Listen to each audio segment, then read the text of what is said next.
Which brings me up to another interesting story this week. We saw Elon Musk, I think he was New Year's Eve at Mar-a-Lago. Now, this was a very public breakup.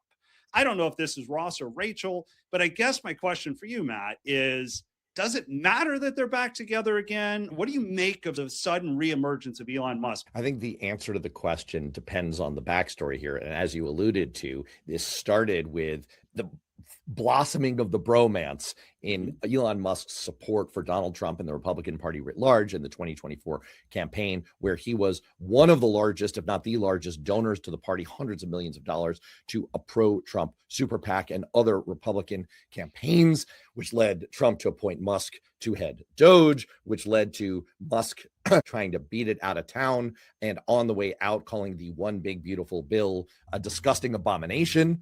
Trump responded that he was very disappointed, and Elon Musk pointed out on Trump, hey, you wouldn't have won the election without me, so fuck you. Trump said, we're going to cut off all your contracts, and said, you have Trump derangement syndrome. Musk said, you're just saying that because you're in the Jeffrey Epstein files.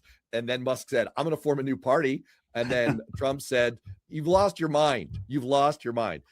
Then Musk said, I don't know, maybe I regret some of what I said. Maybe I went a little bit too far. Maybe it's the contracts. I don't know. The point is, this brings us full circle to where we started, which is, does this matter? Is your question? Yeah, the prospect of the world's richest man once again being inside the tent pissing out instead of the other way around, and being able to give hundreds of millions of dollars to Republican efforts. Yeah, that could matter. That could be a potentially big deal.